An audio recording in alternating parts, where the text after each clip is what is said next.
ఆ పాపం గురించి మొట్టమొదటిలో రాస్తుంటుంది. యోనా గ్రంథం 1వ అధ్యాయం 2వ వాక్యం చదవండి. నినెవే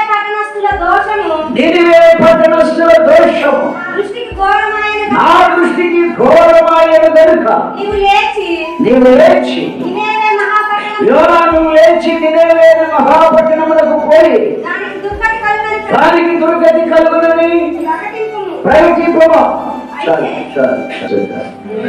వెళ్ళిపోయాడు యోనా, ప్రకటిస్తున్నాడు యోనా. వెంటనే ఆ ప్రజలలో కదిలింపు వచ్చింది. ఈనాడు మన జీవితాలలో కదిలింపు లేదు. ఎన్ని వాక్యాలు వింటున్నాం, దేవుని వాక్యం ఎన్ని కోణాలలో మనల్ని హెచ్చరిస్తున్నాం.